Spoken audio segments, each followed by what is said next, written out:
Здравствуйте, дорогие рукодельницы, гости и подписчики моего канала. Сегодня я вам представляю новую модель жилет, связанный спицами полупатентной резинкой. Мне очень понравилась модель кардигана, выполненная этим узором. Я делала мастер-класс по вязанию узора полупатентной резинкой и вот решила связать жилет. Очень классная модель, красивый воротничок получается. Его можно носить как отложенный воротничок, и также приподнять он красиво смотрится как стоечка. Мастер-класс этого жилета будет очень короткий, так как он очень просто вяжется. Я связала жилет одной деталью без швов, без боковых швов. Швы выполняются только по плечам и вшивается планочка по воротничку. Все. Остальное вяжется одной деталью. Поэтому вся работа проходит очень просто. Вывязывается полупатентной резинкой. Если хотите, можете также связать, оформить таким узором. Или просто весь жилет связать полупатентной резинкой. Еще я хочу вшить молнию. Но также можно жилет связать на застежках на пуговицы. Это уже по вашему усмотрению. Мастер-класс на вязание данного узора я оставлю и в подсказке, и под видео. Переходите, смотрите, там все и схема, и подробный рассказ, как выполнять попетельно данный рисунок. А в этом видео я рассказываю, как связать жилет на 46-48 размер. У меня ушло 4 мотка пряжи, 400 грамм. Далее я рассказываю, какая пряжа и какие спицы использовала. Итак, не забудьте поставить лайк. Приятного просмотра и далее начинаем вязать. Я уже связала образец, и видео вязания данного узора у меня есть на канале.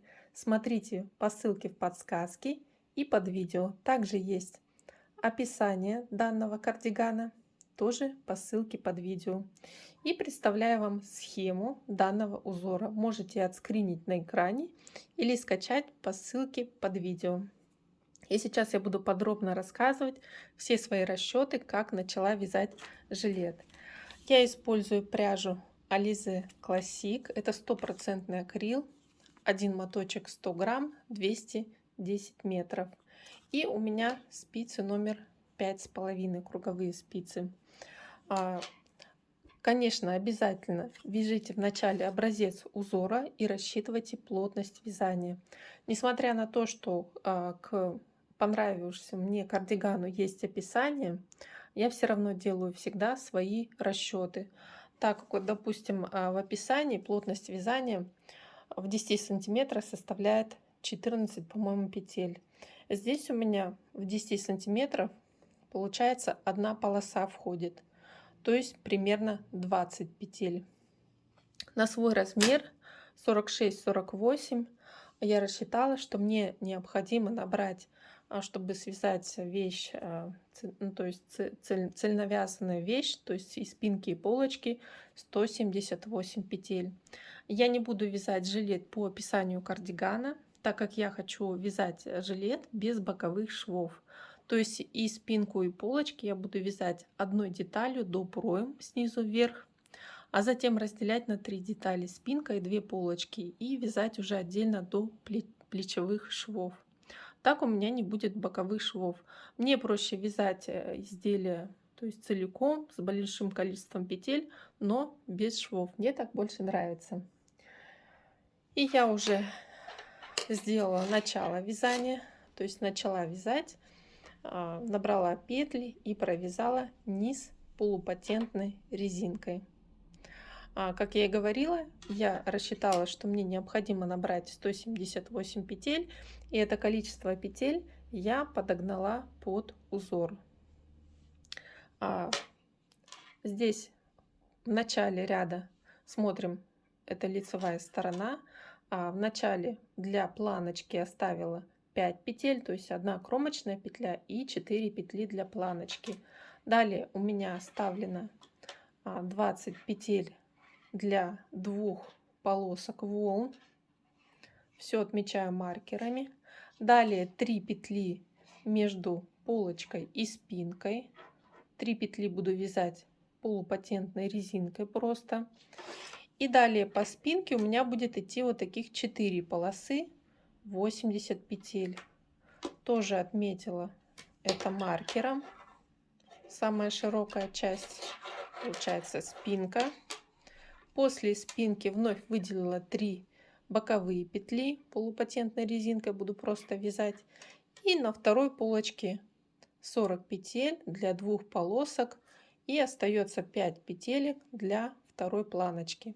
Смотрите, если вам нужно увеличить размер жилета, то есть связать шире, или у вас другая плотность вязания, вы можете больше оставлять петель по бокам, то есть не 3, а 4, 5, 6, и вязать это полупатентной резинкой просто. У вас будет больше расстояния между вот этими полосками волн. Итак, как начать вязать изделие? Сейчас я коротко расскажу, как вязала образец узора, вы можете посмотреть по видео. И сейчас я коротко расскажу, как связать полупатентную резинку. Итак, я на спице наберу всего для образца 10 петель. Набираю петли обычным классическим способом. Вы можете набирать петли по своим расчетам, то есть у меня четное количество петель. Из набранных 10 петель всего 8 петель участвуют в узоре, так как 2 крайние петли это кромочные петли, и мы первую петлю будем всегда снимать и начинаем вязать первый ряд. Первый ряд это лицевой ряд, и первый ряд мы провязываем просто. Начинаем вязать с лицевой петли, далее изнаночная, лицевая и изнаночная, лицевая, изнаночная, лицевая и изнаночная. Заканчиваем ряд, провязывая кромочную петлю, изнаночная. Далее вяжем второй изнаночный ряд полупатентной резинки, и он выполняется так. В принципе, далее все изнаночные ряды так вяжутся. Первую петлю снимаем, нить за работой. Далее провязываем первую петлю лицевую, лицевую, лицевой, а все изнаночные петли будем снимать с накидом. Лицевые провязываем лицевой, изнаночные снимаем с накидом. Лицевые провязываем, изнаночные снимаем с накидом. И так мы дошли до конца ряда, последнюю кромочную петлю провязали изнаночной. Поворачиваем работу, и третий лицевой ряд вяжем тоже просто. Первая петля снимается, нить за работой, и далее вяжем как резинку. Лицевую петлю с накидом провязываем лицевой и изнаночную провязываем. То есть в этом ряду все петли провязываем. Лицевую с накидом лицевой, изнаночную, лицевую с накидом лицевой, изнаночную, лицевую с накидом лицевой, изнаночную и кромочная петля, изнаночная. Поворачиваю работу. Далее идет четвертый ряд, изнаночный ряд. Первый снимается, и вновь то же самое. Лицевая, изнаночную снимаем с накидом. То есть как все изнаночные ряды. Лицевую провязываем, изнаночную снимаем с накидом. Провязав последнюю кромочную изнаночной, поворачиваем работу, и все лицевые ряды вяжутся одинаково. Кромочная снимается, лицевая с накидом провязывается и изнаночная провязывается. И так выполняем полупатентную резинку. У полупатентной резинки очень выразительно получается резинка на лицевой стороне, а на изнанке она такая более как бы рыхлая. Но узор очень мягкий и объемный. Итак, такой резинкой от наборного ряда, это у меня изнанка, вот видите, как смотрится, я провязала примерно вот нижнюю планочку на высоту 5 сантиметров. И после того, как провязали нижнюю планку полупатентной резинкой на высоту примерно 5 сантиметров, далее я начинаю вязать по выделенным петлям для узора полосы с волнами и начинаю вязание с лицевого ряда, а по схеме начинаю вязать с 5-го лицевого ряда. Итак, первая кромочная, и вначале провязываю петли планки 5 петель и далее начинаю вязать лицевая с накидом, изнаночная, лицевая с накидом, изнаночная, и еще раз лицевая с накидом, изнаночная, и далее следующие 3 петли вяжу вместе одной лицевой, то есть за третью петлю с накидом, лицевую с накидом, завожу спицу, в центр всех следующих петель вкалываю спицу и провязываю вот весь пучок одной лицевой.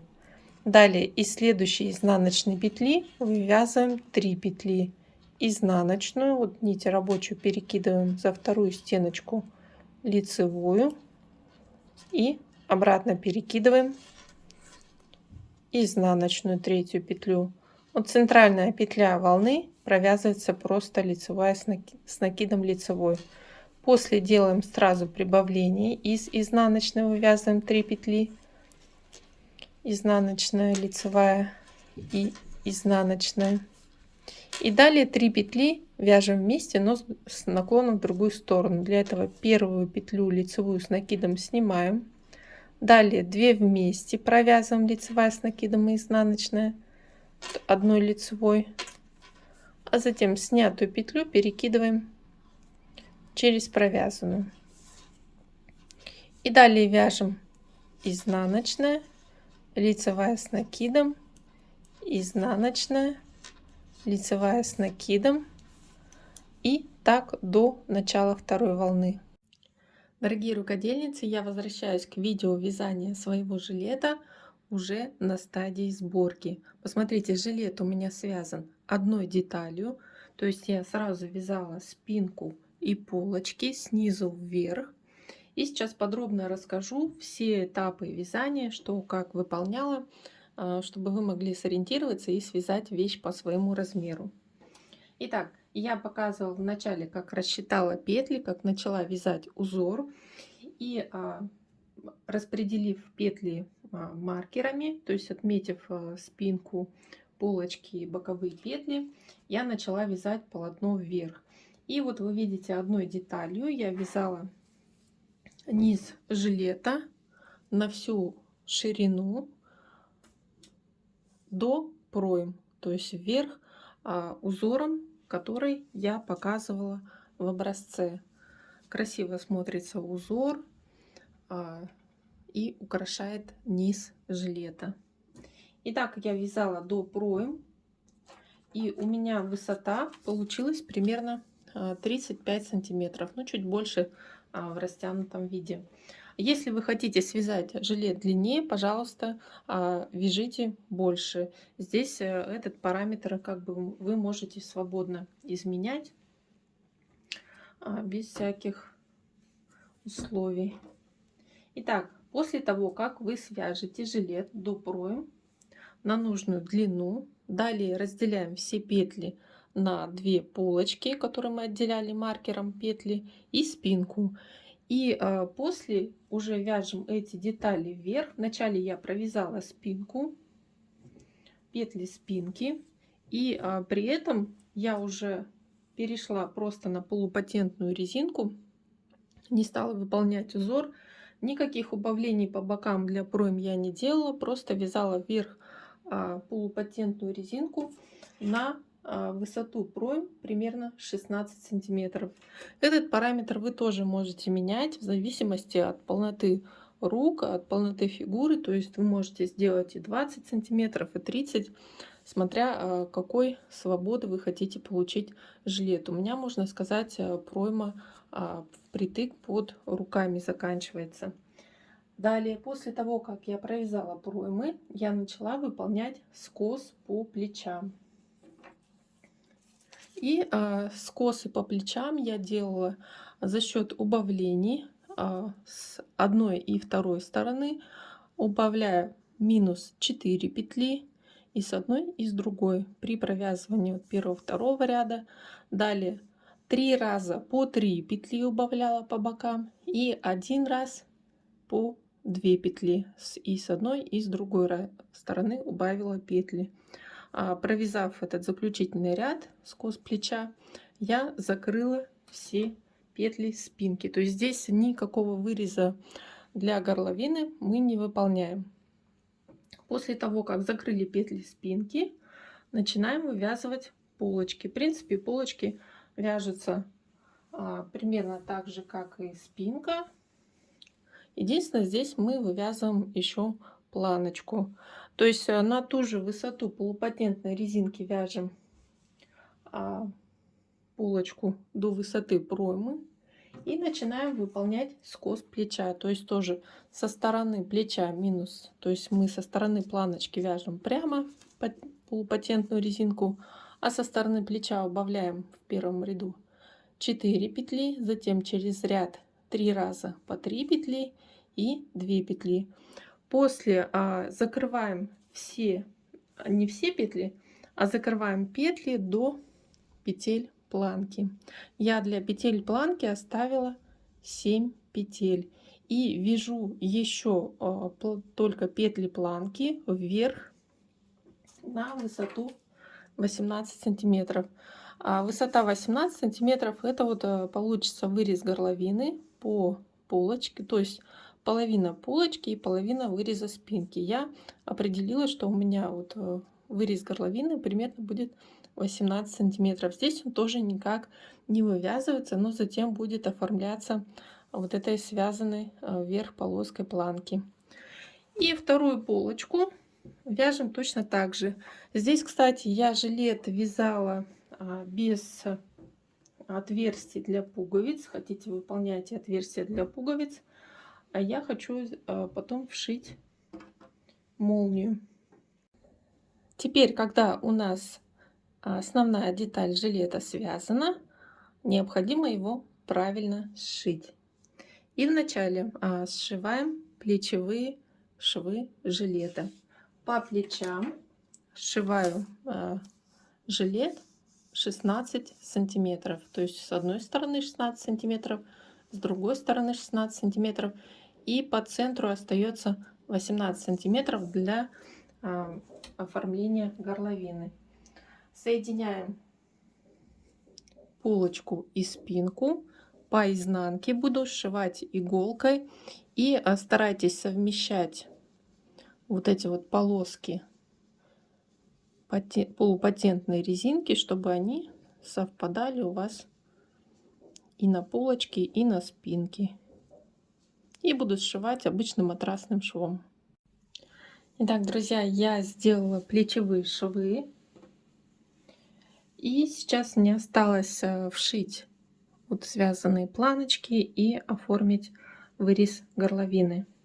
Для этого планочку мы складываем сначала вот по полочке, пришиваем с изнанки, и затем по спинке. Одна планочка у нас идет до середины спинки, и вторая точно так же будет пришиваться по полочке, по спинке, и по спинке они вместе в стык сшиваются по изнанке. И сшивать буду тоже с помощью иголки матрасным швом.